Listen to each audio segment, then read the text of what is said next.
On this episode of Peopleverse, I welcome Shannon DeFranza. Shannon DeFranza, AIAS, Associate AIA, NOMA, has dedicated her life to the service of others and bettering the world. With a background studying international relations, human rights, and climate disasters, Shannon graduated from the honors program of Roger Williams University with a Bachelor of Science in Architecture in 2021. For the last year, Shannon has served as the 2021 to 2022 National Vice President of the American Institute of Architecture Students, AIAS, which is where we met, and she's also the student director for the ACSA and previously served as the Northeast Quad Director for AIAS. Through public speaking, mentorship, and advocacy, Shannon works to change, design, education, and the profession to properly equip and empower the next generation so that we may address widespread climate change through an equity lens, universally use sustainable building practices, and better our mental health protections. Believing that architecture is just one small piece to better our society outside of architecture, Shannon has worked on behalf of the nonprofit Scholars at Risk to advocate for the release of wrongfully imprisoned scholars. Welcome to the Peopleverse, Shannon. It's great to have you. Thanks, Evan. I'm really excited to be here. So, Shannon, that was a proper introduction. I want to hear more of your backstory from you. So, can you look back to your childhood and find something in there that predicted or gave you a glimpse of what you would be, this path that you're on in architecture today? Yeah, so I definitely think there are a couple things that I could point to. So I'm gonna just meld it all together into one. One, my grandfather was an architect. Well, I mean, they emigrated over as a family. We didn't have licenses like we do now back then, but I heard stories of travel around the world, and travel has always been something I'm super interested in. Additionally, the kind of areas that I've been in architecture and just leadership in general right now, trying to work with students and all of that, has come a lot from my public speaking and theater background as a kid. And then I also have been pretty passionate about mental health and architecture for a while, and that kind of came from having struggles of my own when I was growing up. So I think there's a lot that kind of has led me on this path right now. But if we're getting into kind of my origin story in architecture, Mm-hmm. I guess I'll share a little story time. So how did I get into architecture? I had no intentions of going into architecture. I'm going to be completely honest with you. I really wanted to be a foreign service officer. I wanted to work in international relations. That was my dream. I was doing it all throughout high school. I studied international relations in the context of disaster preparedness and human rights, equitable economic development, and the most fun, oh goodness, cur currency stabilization, which, I was real fun in high Oh, school. yeah. Oh, yeah. And so that was kind of my area. And I had been studying specifically in the area of natural disasters in India. That was an area I was just super excited about.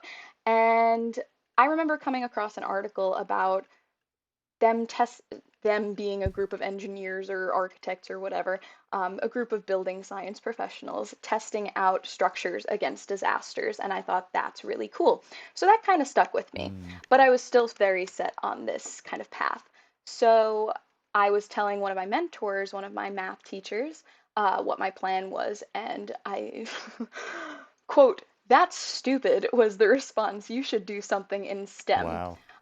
Looking back, probably not the most encouraging thing to say to an impressionable, like 15 or 16-year-old, but I'm pretty happy with the path that it put me on, and it's definitely still influenced that international relations aspect into what I'm passionate about today.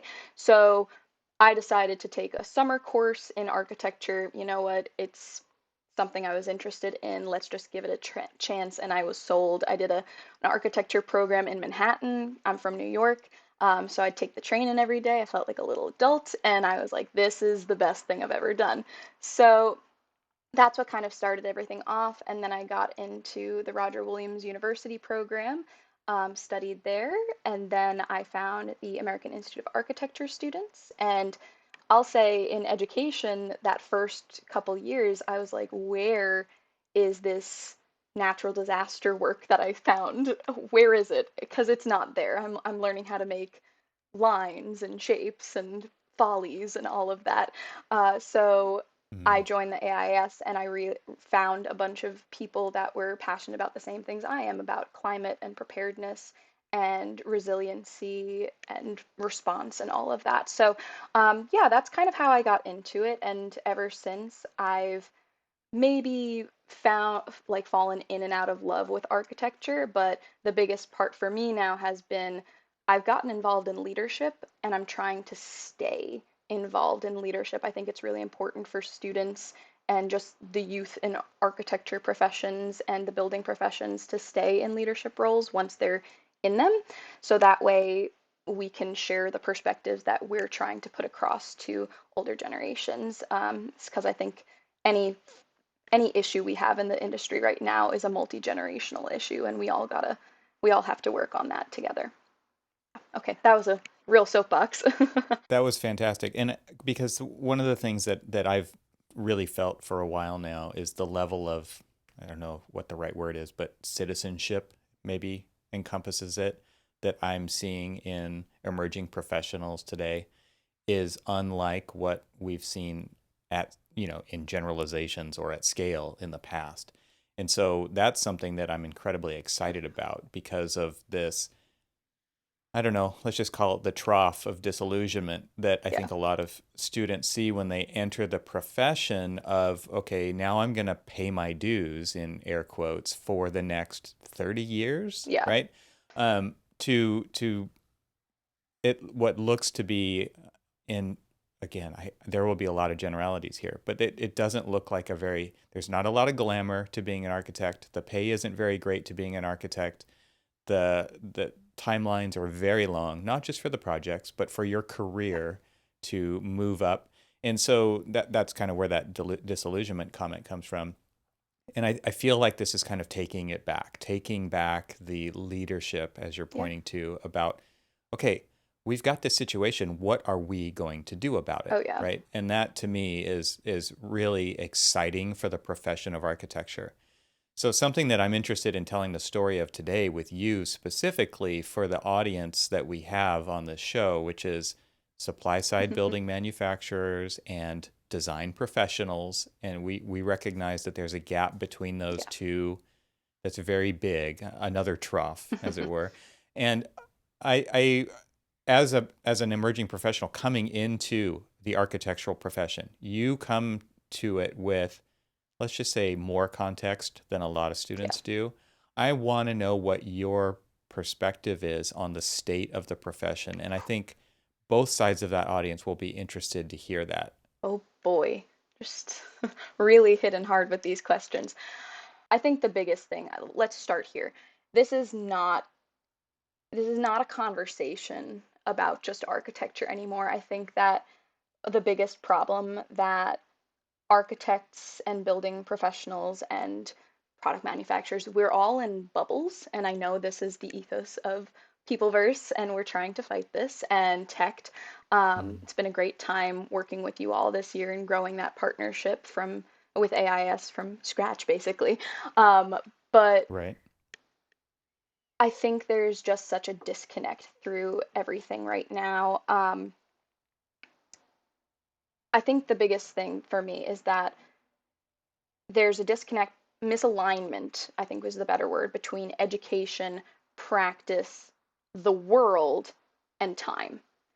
And I've said this before in a couple meetings, but now I hope this reaches a few more people. Because I've said this I've talked about this misalignment to educators, I've talked about it to the AIA, I've talked about it to the AIAS, and students get really riled up about this stuff because it's absolutely true. I mean, we are taught one thing, we go into practice and we're expected to do another. We go into the world and suddenly architecture is just this little tiny blip on a map. And I think we have a tendency to romanticize our profession to be this big, powerful thing, which it is. Not saying it's not. But we are just one tiny, like, gear on the wheel of society. We are a very small part in that. And I think the biggest problem that we face right now is humility, because no one wants to be told, well, that's a lie. But very few people want to be told what are the issues and then take action to face them. And I want to elaborate on what I Hmm. mean by that. Um, my friend and partner in crime this past year was the president of the American Institute of Architecture students, Scott Cornelius. Um, Great guy. And we really tried to be a partnership this year in the work that we were doing. And one thing he always said to me that stood one thing that he said always stood out to me. I'm so sick of people being problem finders and just giving problems without any idea for a solution, because turn on any news station, it's just anger, sadness. Like everybody has an issue and everybody talks about the issue. Where are the solutions anymore? So I think the Hmm. biggest issue for me right now, is that it's not that we're not telling the profession and those in power in the profession what the issues are. Students are very clear. Have we've rallied, we've made petitions, we've had, like, look at shop architects, look at the unionization calls for architects. We have been very clear about what the issues are. Um, so I think a bigger thing that we all need to pay attention to is there's a big difference between being invited to the table. We're doing that. I mean, the ratio, let's say, of younger to older generations in power in firms and the like.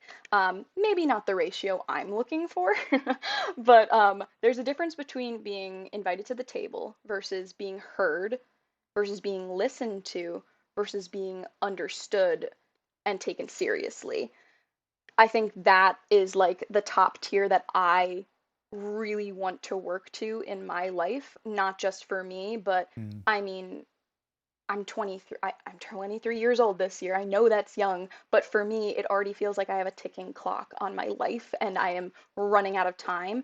I think that's exacerbated by a lot of the climate issues that I've been reading literally since I was maybe 10 years old. But I think a lot of it also comes from, at 23, I've become a mentor to a lot of younger students. And as much existential anxiety I may have, I look down the line 5 years at some of the freshmen I've started speaking to, and it's like cranked up to 10 compared to myself. So Right. I think being taken seriously in the issues that we bring to the table, um, I think that's one of the issues of architecture right now in the profession. We're not saying we want you to just fix it alone. We're here to do it as a team. So I think the perceived loneliness that everything is on us, us being the younger generations, I think that is a huge issue in architecture.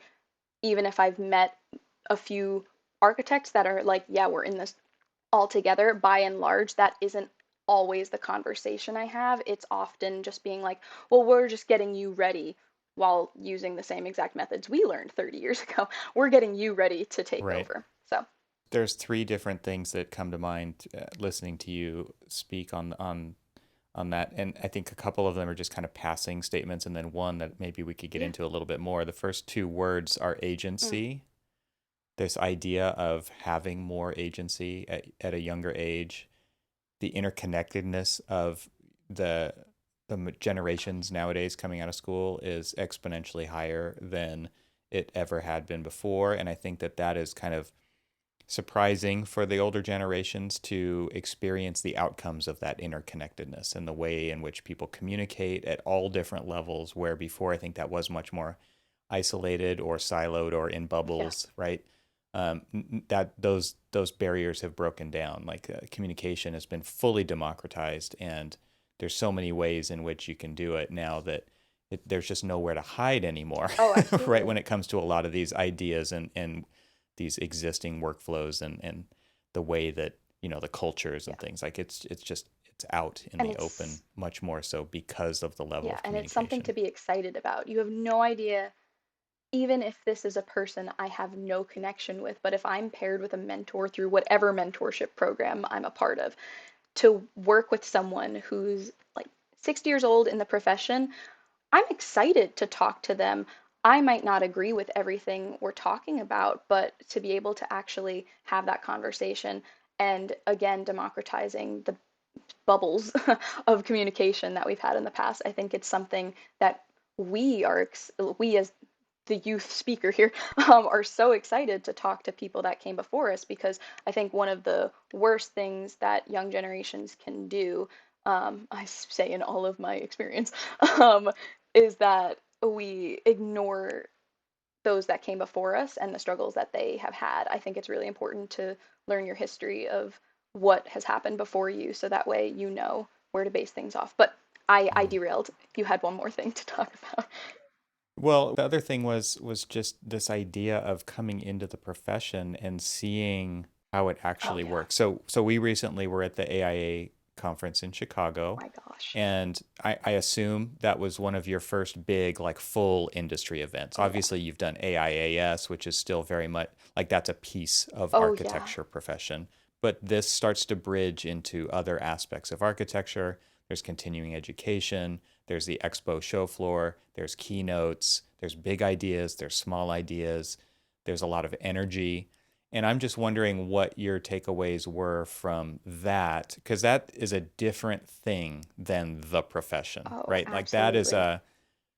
that's an energy, like Vegas style energy, that happens a blip of a couple of days out of 1 year, right? And it's not necessarily descriptive of what the industry is like day to day, but I'm sure it was insightful for you information wise to see what else is what are these other pieces that are part of that machine of architecture in the building industry. So I wanted you to maybe explain your takeaways, what the things that you experienced that you were excited about or Yeah. not, right? I don't know the things that you saw there, but I would love for you to kind of expound upon that, because it is such a it's a everybody's looking at that like that's how it is, but it's Oh not. It's yeah. only like that for a couple days a year, and I'm wondering what the student perspective was on an event like that. Absolutely. And you're absolutely right. The largest conference I'd ever been to outside before the AIA convention in Chicago this year was about 700 people, and I was Mm, blown away by the numbers. And then I to be told like, "Oh, that's a small one."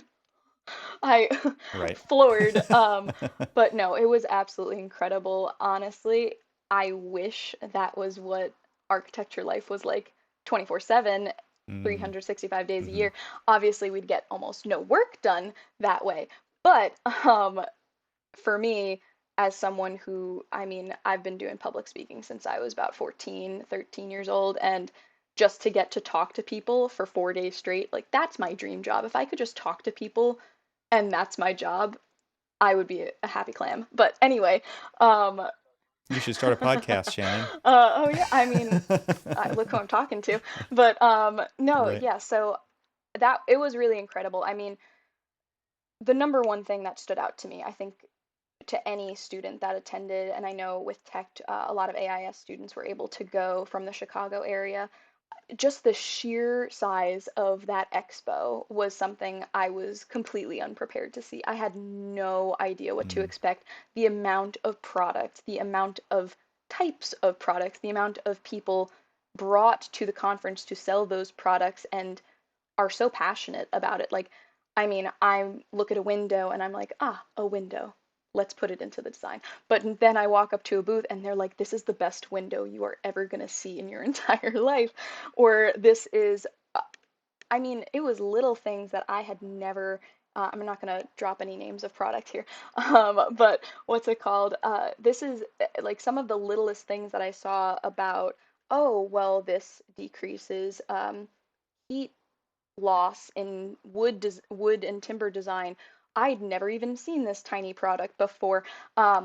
It was pretty incredible, especially when I thought, huh, it would have been nice to actually know all of these products when I was taking my building materials and construction materials classes, because then I could have, and to know on all of these websites that a lot of the products are available as samples for CAD and stuff like that, that I could mm, actually make mm, very real world designs in school, and ground things based in reality with my very weird contraptions that I designed. But based it in reality, it would have been incredible to see that at a younger age, and I'm really glad that students got to.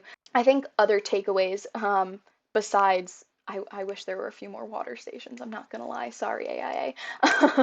They were very hard to find. But it was really incredible to see some of the collaboration between different sectors. Like I could walk up to any group and see one product manufacturer talking to a group from another. And I'm like, huh, I never really would have thought that these two got along. But then I start to realize and take a step back that every one of these people and groups is kind of in a similar arena, but different sectors. And so, um, like the glass has a frame to go in the window, which has this waterproofing and blah, blah, blah, blah, blah. All those might Hmm. be three Hmm. different companies right there. And so those Absolutely. relationships also have to blossom and work together. Um, and I think not understanding even that relationship is a hindrance to architects as well. To not understand that would be kind of a detriment to your project. So I guess it really just expanded my horizons, and that's so cliche to say. I'm so sorry. But no, it was really incredible. And then I guess AI, the conference in general, some of my favorite parts were just times when I was like off to the side taking a break and someone would come up to me and be like, "Oh, you're like, for example, wearing a Roger Williams hat. I like taught someone from there, or someone from my firm works there."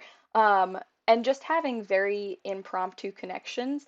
I mean, my LinkedIn connections that week, I'm so glad I had that app on my phone. I was like, let's connect, let's connect. We will be friends longer Mm, down the yeah. line. So, um, Yep. the ease of connection, I wish uh, we all wanted to get back in person. That was incredibly clear from the energy of that environment.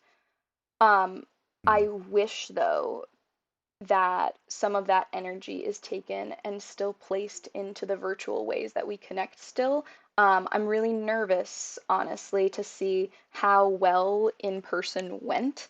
To how does that translate to us keeping those connections instead of just having a 4-day blitz of just energy? How do we keep the energy up throughout the year? Left me with that question for sure. That was a big question that we were asking building product manufacturers because of this connection that was happening on the show floor, right? The expo hall, where architects are wandering the floors and there's all these booths and everybody is kind of hawking their wares and talking about ideas and exposing all of those different things that you were just talking about to a wider audience, but not necessarily connecting with anybody at the right Yep. time with the right thing, right? And so that's what the rest of the year is for. And our question was like, so how do you do that the rest of the year? And honestly, both of these sides have a very difficult time connecting to make decisions on projects the rest of the year.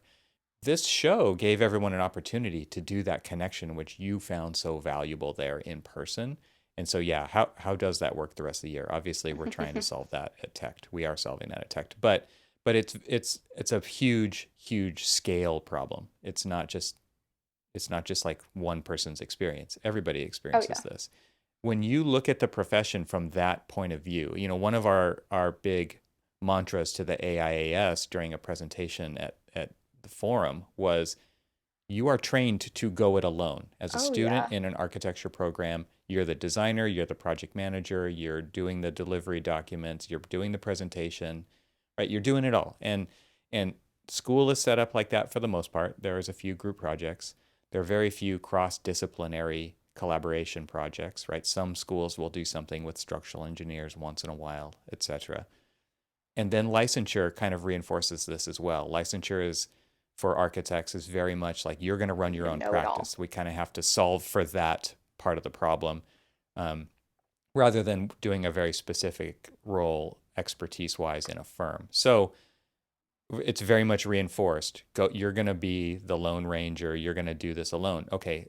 Tech's message is, and the idea of a Peopleverse is to create a Peopleverse because you can't know No. everything about everything. Like you said, right? I had no idea that the lines I was drawing in my materials and methods class that represented a flashing, like what did that Yeah. actually look like? How did it interface with the wall system? And we architects tend to think in products and assemblies, right? Like a wall assembly. And this was a great way for you to experience what those pieces were. And I'm hoping that you had a takeaway of like, man, I could never Oh, know everything about all this stuff. impossible. And it's so cool that I don't have to. And you can reach out and you can use building product manufacturers for the expertise that they have. No one will know what they know better than they do because that's all they Yeah. do Oh, every single day. So from that point of view as a student, I mean, just tell me your thoughts and feedback on what I was just kind of riffing on there is this idea of going it alone versus having this network of the building industry at your oh yeah, fingertips. absolutely. It's that perceived loneliness I was mentioning manifesting in a different way. We are taught to be incredibly independent, and I gave my farewell address for AIS after like 5 years, and one of the things I was trying to leave people with is that there's really no shame um, in interdependence. Uh, it's in fact incredibly necessary, and I think that was one of the hardest lessons I had to learn this year. Even like I did not work in an architecture studio this year. I worked for the AIAS for the year, and working in one environment with a team was something I had really never done before because I came from architecture school and we are taught to be the lone wolf. Everything's on you. And that's, I feel like it's the adult equivalent to taking a closed notebook test, honestly, for like, I mean, I was a big calculus person back in the day. Have I used any of it? Not one bit. But Tip for yeah. students right there. Tip for high school students. I mean, I was very glad I took the classes when I did in high school, so I didn't have to take any math in college, which maybe is very nerve-wracking for going back to grad school at some point. But here we are. But no, it's the equivalent of take the mentality is the equivalent of taking a closed notebook test with no reference tables and all of that, and you have to do all of it by hand, no TIA something calculator. Those are getting real advanced now these days. But yeah, I think it's kind of stupid. I'm sorry to just put it in really simple terms. It's stupid. Um, because if I could make my project better by calling up a product manufacturer and saying, "Hi, um, I'm doing a living building challenge project. I have no time to do this research on how this product that I want to use works, but I need to sell it in my project and eventually I hope to bring it into the profession." I mean, that's a pretty big pitch because I think one of the things also learning how to run a membership organization this year is that um, you have members, but you need promoters. Um, and so I think that's one thing that I think product manufacturers, I'm speaking from, I hope here, from hope here, not just I know this. I'm hoping they're looking for promoters for their projects, not just people that'll use it, but people that say, oh my gosh, I found this technology and it is the coolest thing ever. You have to start using it. Because I think that's something students will freely say to each other. One thing I get nervous about is like, especially in the area of climate change, like if there's a product that's like revolutionizing the game, I'd be real nervous right now with the way competition is between firms, between just uh, the bids to get projects to put, if someone found a product or a way to design, would they share it is a question that I Right. constantly ask Would myself. they keep it to Yeah, themselves or would they share it? like Yeah. it's a question of intellectual property or like communal resources. Like, is this a common pool resource Right. or is it the thing you found and you keep it to yourself? I think that's one thing. We're looking for promoters if we're going to solve any of these issues. Not we're looking for people that will share, not people that will hoard because you're not benefiting anyone but that one project and that one team in that one moment in those few years. So that's my riff off of your riff. I think that the profession has suffered from that a lot over the Yeah. decades, right? Which is this idea of intellectual property slash, I don't know, there's like a differentiator kind of a mentality around technology, specific building products, maybe a certain workflow that the firm uses. And that has generally not pen it hasn't panned out to be the case. The the tech that firms use, Yeah. everybody's using it. Everybody, because nobody's sharing, everybody's reinventing the wheel, and the entire profession is not moving forward at the pace that it could if it were to do, as you just said, share this information, which raises all boats with Mm-hmm. the tide, right?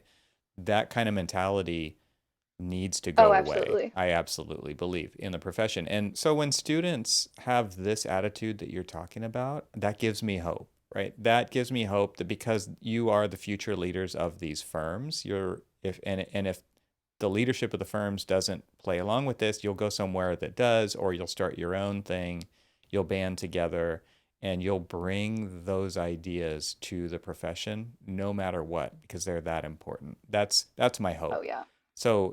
I'm rooting I for you hope that'll guys. happen too. I mean, you're never going to find a more collaborative space than the architecture studio um, of students, especially in undergrad. I haven't gotten to grad, so I can't speak to it, but I'm sure it's very Hmm. collaborative there too.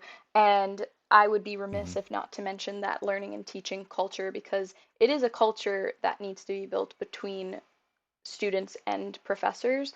I think students need to lead that, but all need to kind of agree on what is good in that learning environment.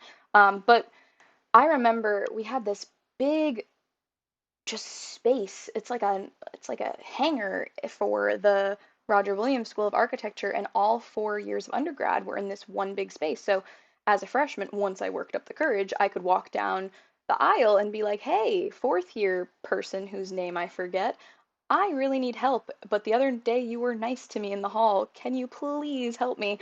What do you think of this?" And just the little things that we really try to push in AIS. Like, I remember it was tradition for a lot of universities the night before freshmen first crit.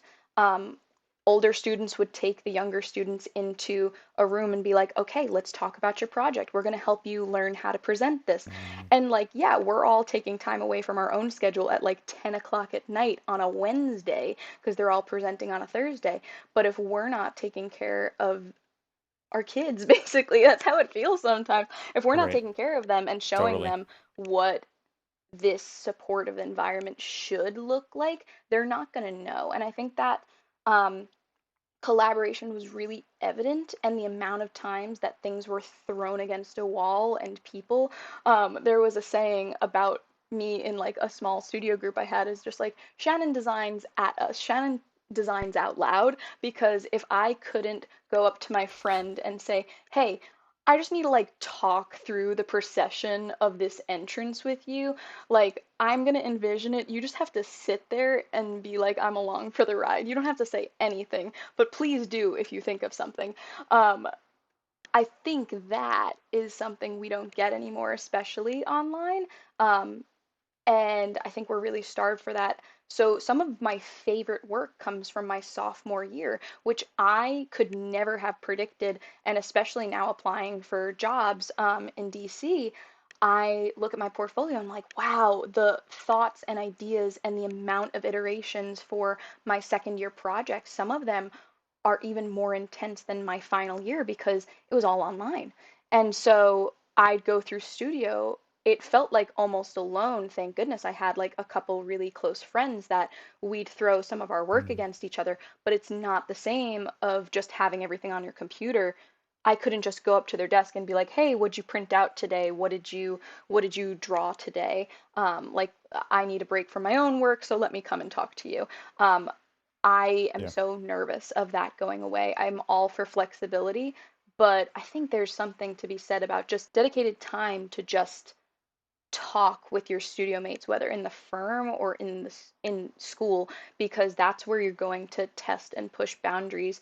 And assembling people that are not thinking like you are, I think is one thing that took me a little while to learn because I kept going to the same people to review my work, and then I'd go to other people Hmm. and my work got better. So I think that's something that um, that mentality I think needs to come into the profession, and I do have hope.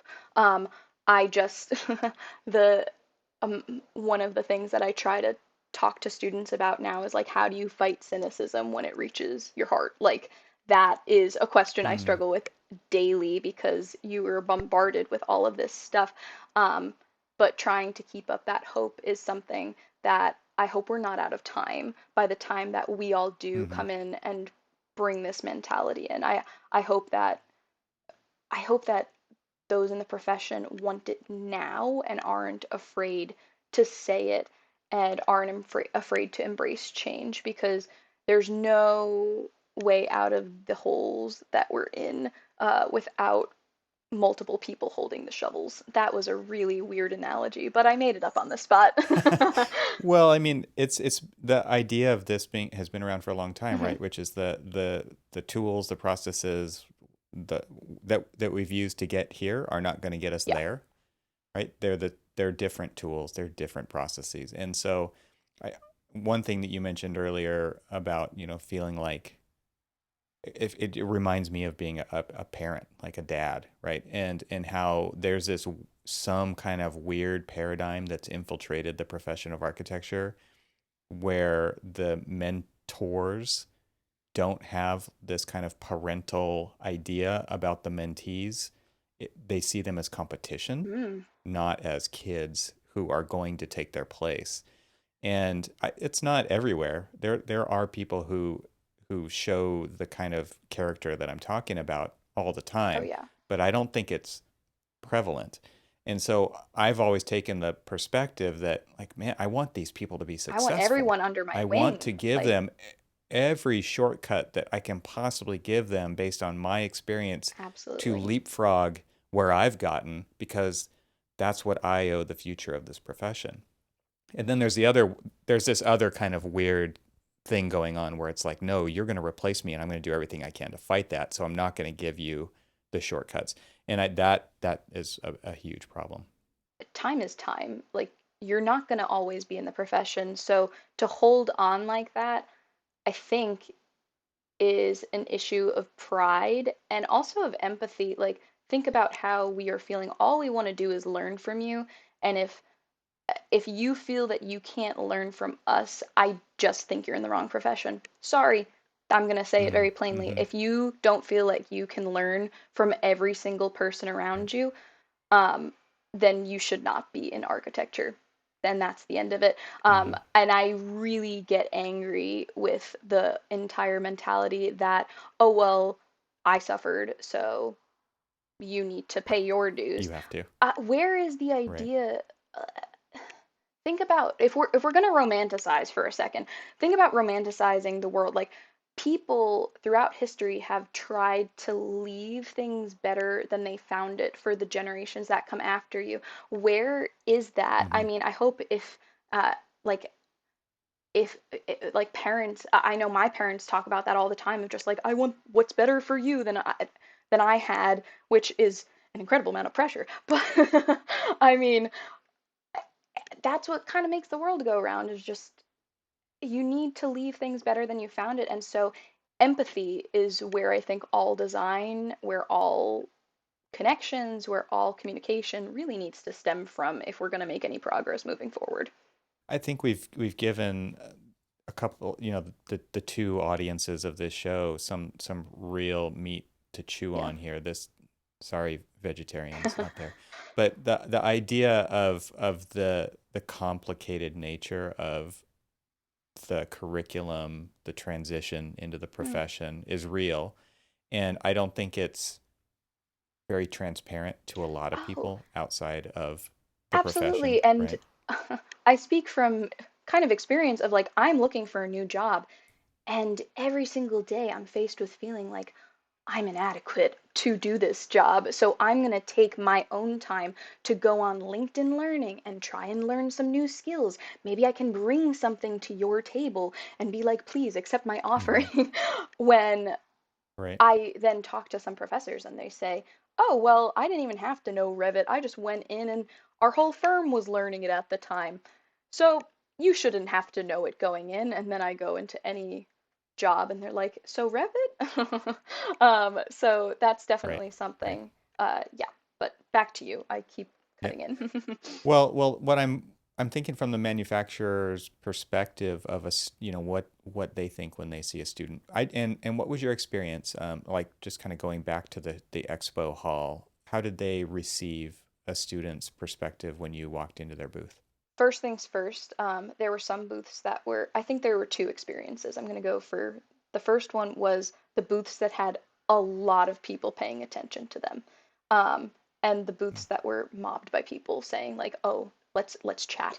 Um, that person, those ones, I would try to find someone and be like, "Oh, like if you have the time, I'd love to chat, but here's my badge, like scan it so I can get updates."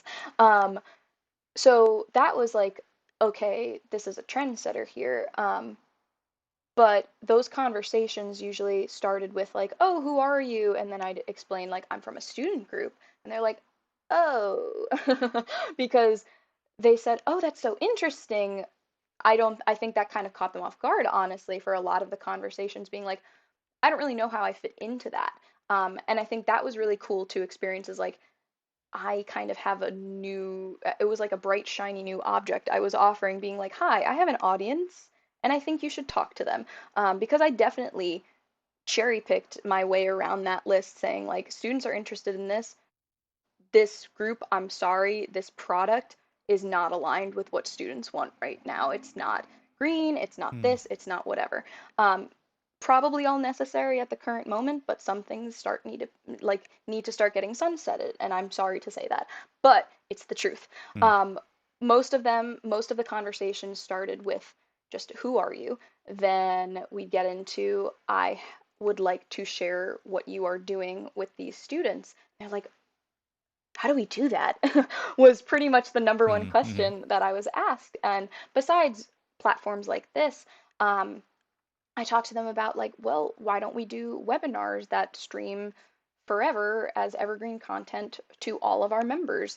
Why don't you, offer a package on CAD or a family in Revit that students can plug in automatically? We can send it out to our members, blah, blah, blah. Like, let's build a toolkit together, like a welcome back to school. Here's some gifts to students, but make it virtual. Hmm. So that was kind of that. The other thing that happened was I'd walk around and there'd be some booths in the back or the corner or the side, and no one was talking to them for a while, and I'd see them, and so I'd Hmm. just be like, "What's your story?" I wouldn't tell them who I was right away, and I just wanted to see what they pitched to me.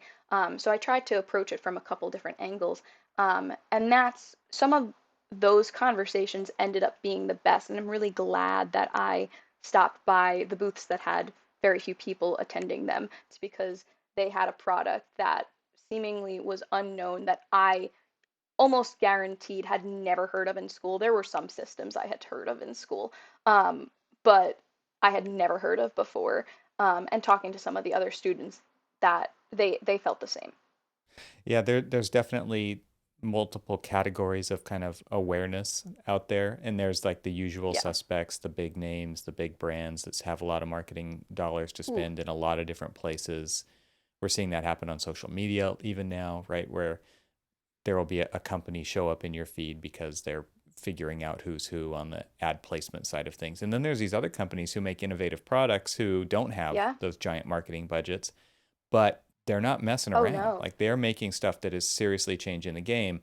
And I could definitely see their interest in a student Yeah. because you're talking about somebody who's going to spend a lot of years in the Mm-hmm. profession, and getting to them early could be a game changer for their company in a very beneficial way for both 100%. parties, right? So it is interesting to kind of think about those two different experiences that you had on the Yeah, show floor absolutely. and what people can learn from those. Yeah. And I think one thing I really looked for was also something just anything that was different than what we've been taught, anything niche that could kind of give students a perspective that they'd never really gotten to explore. Like we Mm. all, at this point, a lot of us make little 3D printed models, but then to go up to a group and they're 3D printing parts of facades at like Yeah. like not even half, like full scale. I know you know exactly what booth I'm talking about. Yep. That Branch was incredible technology. to see. Yep. Yes, Branch Technology. Let's give them the name drop. And then to see Yep. someone doing like cloud point scans. we don't really do that in school unless you go to a school that has the resources to take you out and do the cloud points. Like that's that's an experience that I as vice president at the time, I was like, yes, give me your card. Let's go to a conference. Let's take students on a tour. Let's give them like Right. the option to go see it in person, to go talk to them and see it in person. I think that's incredible. Yeah, that type of experience is kind of unforgettable as well Hmm. because it doesn't happen a lot in the profession. Getting away from the desk and Oh doing yeah. those hands-on, those job walks, those tours of facilities, of the manufacturing process, all those things. But those really do leave a mark. And I know a lot of manufacturers are doing everything they can to get Yeah. architects in to peel them away from the computer to have those experiences, and that's difficult as well. But like as you said, it's pretty invaluable. Let's take a short break from the interview to tell you about what we're creating for the building industry at TECT.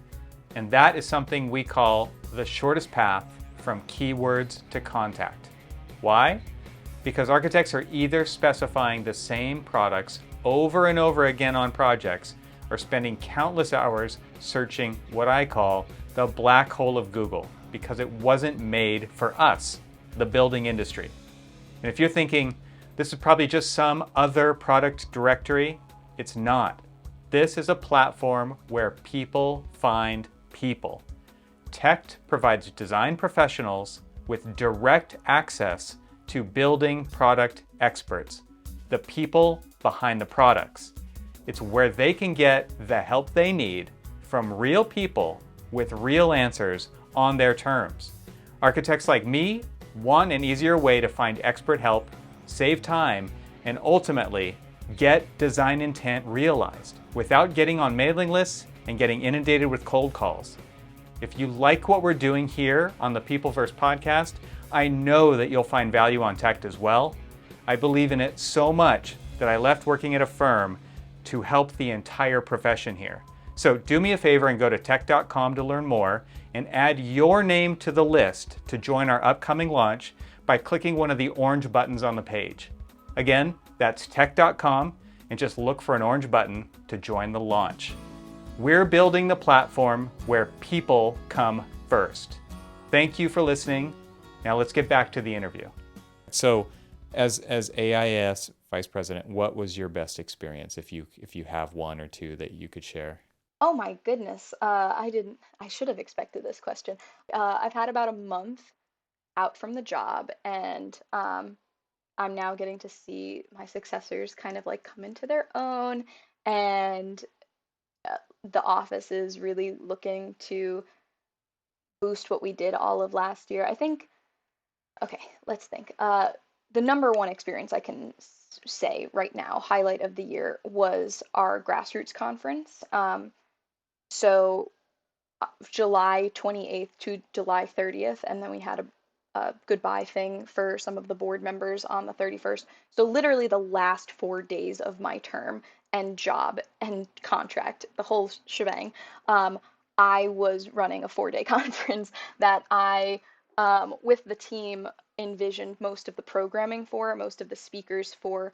Um, and we were a 4-person team for a large majority of the year that grew to like 5 people. And so we had numbers that exceeded pre-pandemic numbers of students attending in person to this, which was absolutely incredible and so rewarding because not just the amount of work, but I wanted to leave that position giving students something to understand, like this is what AIS is. Like we provide webinars, we provide resources, but the people is what AIS is. That is the largest resource and benefit you could possibly have as a member, and I think that's across membership organizations.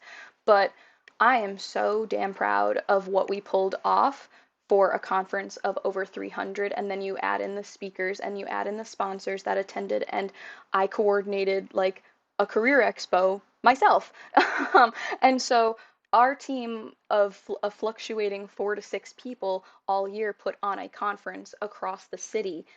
And then I look to uh, other organizations that put on conferences, and I'm like, wow, with a tiny team, we put on something nowhere near the scale, but something we're really proud of, and that was a huge Yeah. highlight of the year. Um, and then I gave a keynote, which keynote farewell address is was about 20, 25 minutes because my the president gave one too, and so it was our goodbye as officers and what we've learned throughout our years. And getting to give that keynote, it hit on a few topics. We've talked about a couple of them today. Um, First, I didn't know how to approach that because I tried to approach it like I had listened to so many of these speeches at this point from officers of past, and I said, what would I need to hear right now as a student? And so I reflected on my year of just how to fight cynicism when it reaches your heart. And so I had students come up to me throughout the rest of the night saying that was exactly what I needed to hear right now. And when I say like I needed to go and like into the bathroom and cry because I was just like, I did it. Yeah.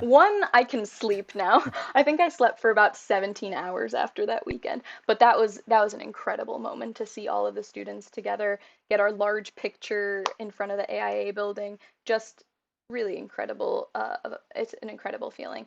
I think one of the other things, I'm going to cheat. Sorry, two more things. Nope. One's really No small. worries. Um, All right. I, as vice president, got the power in our bylaws to be the person that helps to charter new chapters. We had over 30 to 40 new chapters start up or reinstate last year. A large portion of those were international, a large portion of those were high school, a large portion of those were community colleges, and I think that was really something absolutely incredible to witness and help students feel empowered that they can create a group in their school, especially those that they were doing it because they felt they needed to talk to faculty about the issues they were facing. And so getting to use my years in the organization to guide new and incoming students to create those networks and systems of the AIS at their own chapters was really, really rewarding and one of the best parts of the year. The last part, the vice president each year serves as the student director for the Association of Collegiate Schools of Architecture. So I was the lone student kind of in the boardroom of the ACSA. And so I was little old me with administrators and professors and all of these people that always held so much, like no one that had been my professor or administrator was on the board at the time, or I never was on a committee with any of them in the group, but it was really interesting and extremely rewarding to kind of shift and be brought to the table as someone to be heard, um, at the level that those that I looked up to and had kind of those seats of power. I think the biggest thing now is that I was the lone student giving those reports and putting people on blast, like, hey, you're not doing enough. Sorry, I know you're doing a lot, and I don't want to discredit any of the educators or programs that have put their heart and soul into changing the way that education and the profession is taught and brought to the table for students. But I think there's a long way to go, and I don't think anyone's denying that.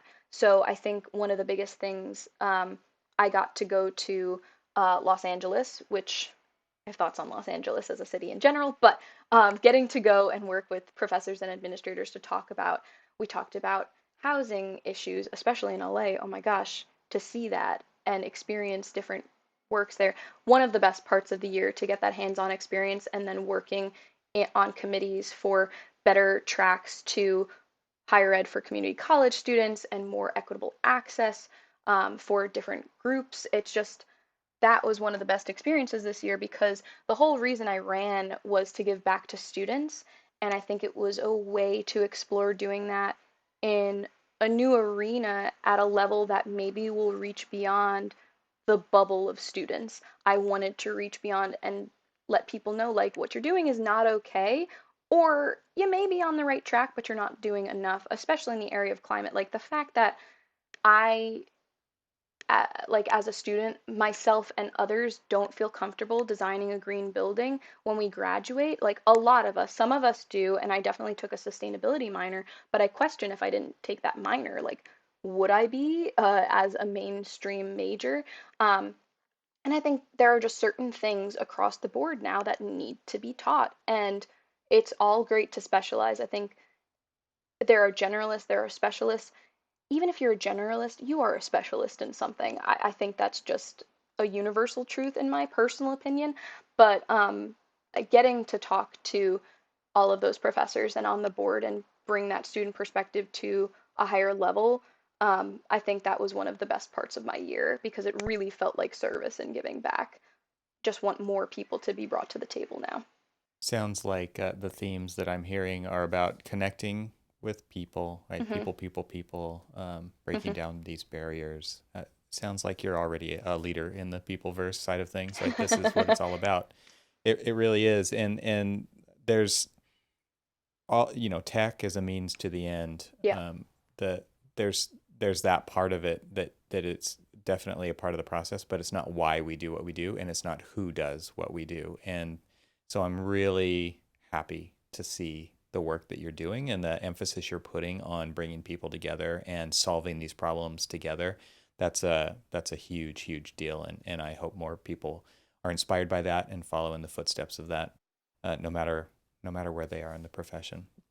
I have a final question for you, Shannon, absolutely. and that is, if you were handed a megaphone Hmm. and you could blast out one message for the building industry to hear, what would that be?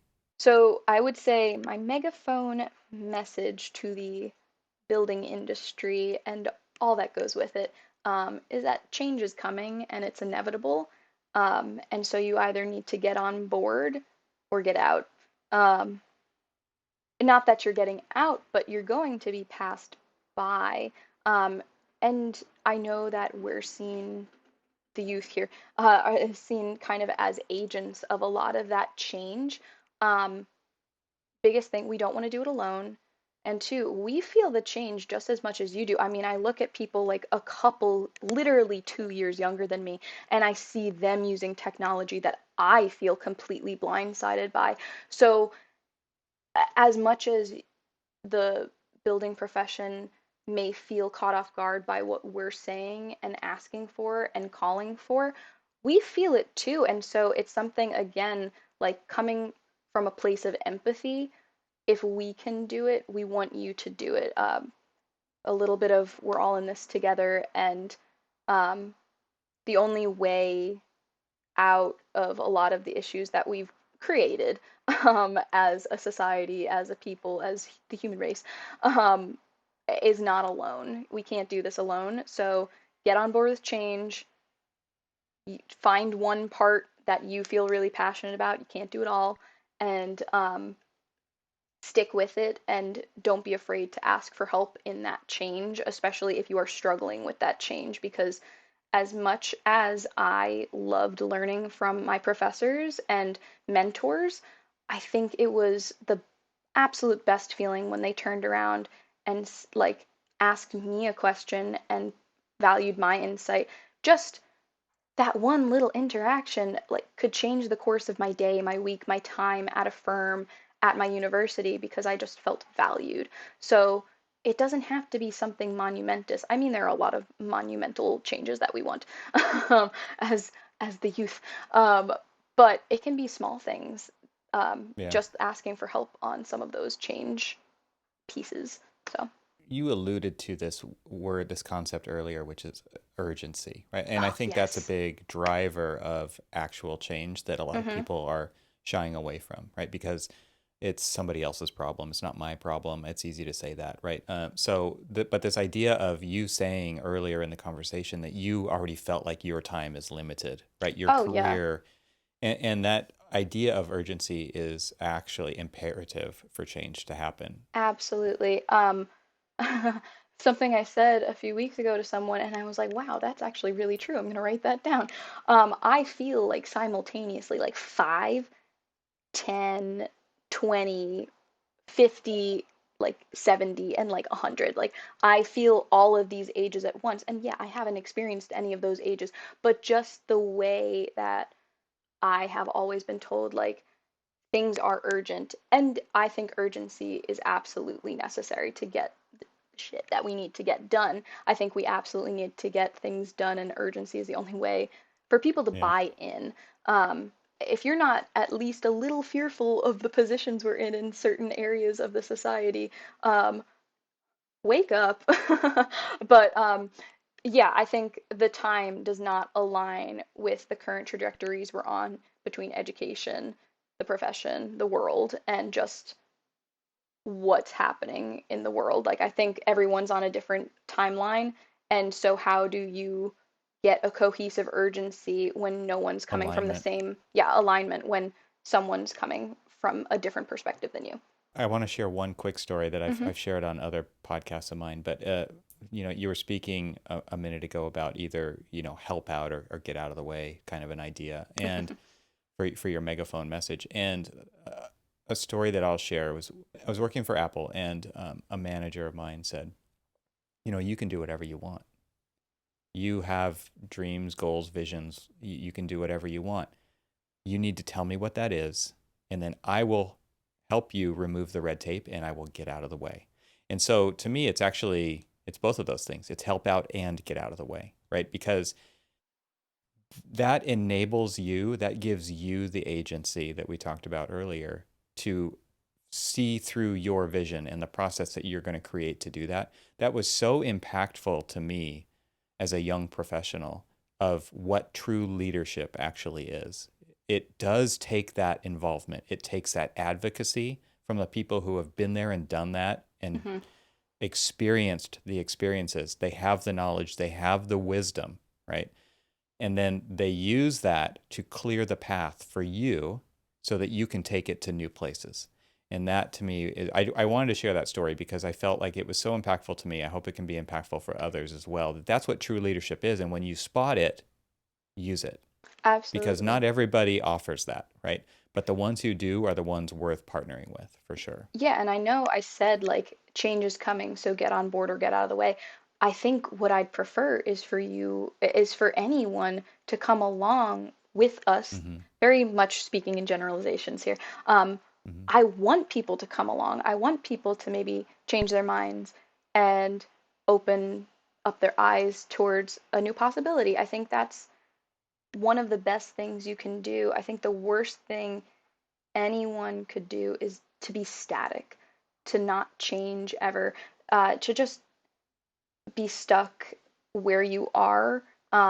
And I'm not saying like a career, like you reach the point of your career where you feel like that is where I want to be. I'm not saying that. I'm saying perspectives and opinions. If you can take in and possibly be open to changing your mind when something comes along that should challenge it, um, that I think is an issue. I think that is where the change comes in. Like we want people on board with creating change. Because the more the merrier. We can't all do it alone. So if you're tackling one facet of a problem and I'm tackling another one, it'd be a lot better than me tackling both.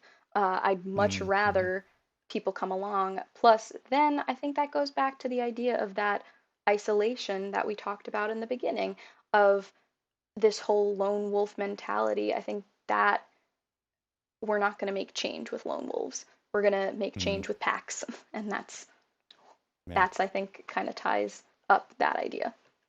It totally aligns with my image of who you are, Shannon, bringing people together, leadership, groups, and the change that can happen, the power in that. So, talked a little bit about trajectory. Where do you see yourself going in this profession? If you could crystal ball it for us right now.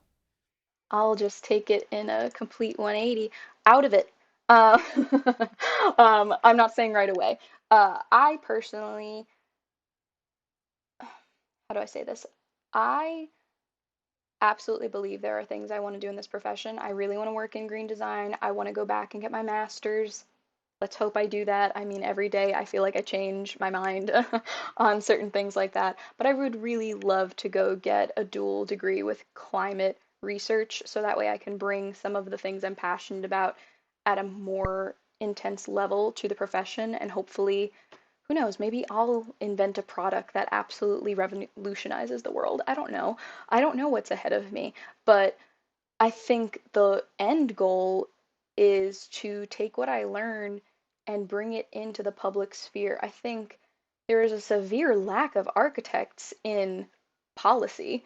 Um, and I'm not saying that we're not involved. Like, we all go to council meetings, we all have to do the advocacy and the like registration and going through different council boards and approval processes. And a lot of architects do volunteer their time. I know I worked and studied and researched with a group called Housing Works Rhode Island, and there was a lot to do with housing crises in Rhode Island and Providence, Rhode Island, near where I went to school. And so I'm not saying that we all aren't trying to work in some way or another, but I think we need to get out there even more. There's a great book, Leadership by Design. Um, the name escapes me right now, but of who wrote it. But that's a book that I think that a lot of people should read, and like everything should be taken with a grain of salt in a lot of different books. But I think the idea of architects going into public policy, we're trained to be problem solvers, though a lot of the times, as I said, it feels like we're problem finders now. Let's get back to the problem solving and then bring those ideas to the table of public policy. I mean, I'll Don't be just keep honest them with you. in Yeah, solving a don't building project. Yeah, exactly. get Like, we yeah. have a different skill set and we look at the world so differently. And if we're going to talk about pride anywhere, that's a part of architects and the building industry we pride ourselves the most on is we think differently. Okay, Mm, share. prove it. Share your brain with others. So I guess I'll be completely honest. I see myself in the White House at some point. I'm not announcing my campaign or anything, but You heard it here I first, no, people. you know, um, I think the biggest thing growing up. Okay, this is the final answer to your first question. Look at that. All Final right. answer to your first question. Um, a saying that my parents had when I was younger, literally, like before they dropped me off for kindergarten, I'd be practicing the drums with my dad. He's a drummer and a chef, interesting guy. And my mom's a teacher, and they'd say, others, you, like others before you. And that was a Mm, mantra that I had growing up. And so, service, I believe, and public service, and just service in general, community service, whatever service you want, service in uh, in and of itself, I think, is leadership. Um, I think the biggest reward you can always have is giving back to a community or to a larger group. And so I've always been raised with the idea of you should be helping people because mm, you have the opportunity to help people. And so I wasn't kidding. Like, until I find a job that can reach more people than, like, for example, the presidency. Like, if I find something that can reach a lot of people, that's where I want to be. It doesn't, maybe it won't be the president, but like, I want to find a job that helps as many people as possible and reaches the most people as possible.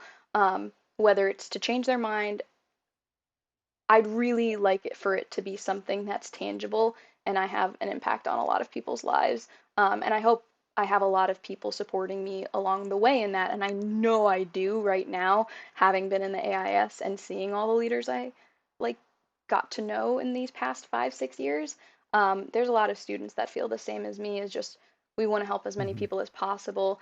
And so let's let that happen. And it doesn't have to just be through pro bono work, it can be through public policy. I think we need to really set that as a lot of architects' end of career trajectories or during career trajectories. There's a lot Sure. of local council positions that I think younger people could look to. I mean, a lot of politicians that I have looked up to in the past started at a very small local level, and I think that's important too. But I think one thing I value, and I'm not sorry to be getting into politics here, I value is bringing a perspective other than just being fully in a career of politics. I think that's really valuable. And so we as architects know a lot about the building industry and carbon emissions and all of that, I think that's an area that we can get into and lobby for and do all of that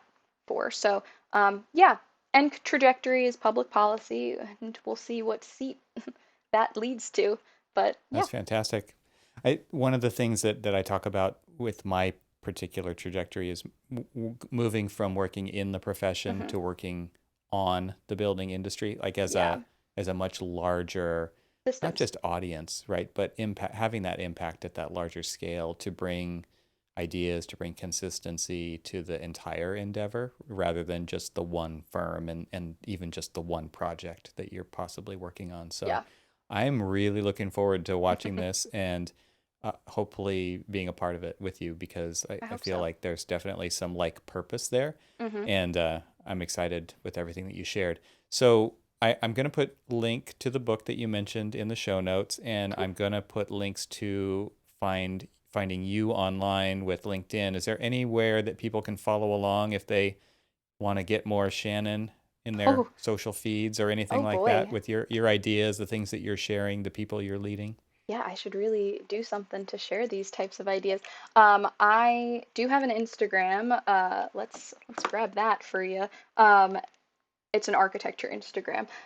So we have, it's @DeFranza _architecture. Pretty simple. And then LinkedIn, Shannon DeFranza. I'm trying to post some of the things I'm doing. I gave my university's commencement speech, so that link is up on my LinkedIn. But I'd love to connect with anybody and everybody that hopefully you heard this. If you didn't, or someone just said, hey, this person may be interested in something you're doing, I'd love to connect with people. Awesome. I will put links to all that to make it easy for the audience to find you. And thank you so much for spending time with us in the Peopleverse today, Shannon. It's been an amazing conversation as always, and I look forward to our next one.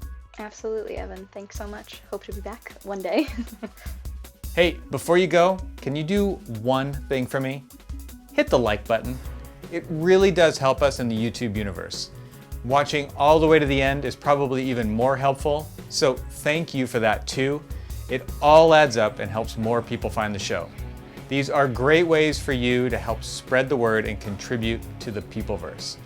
If you want to help the channel even more, please subscribe and use that red button right down there and turn on the notification bell so that you'll know exactly when the next episode comes out. It's completely free to do so.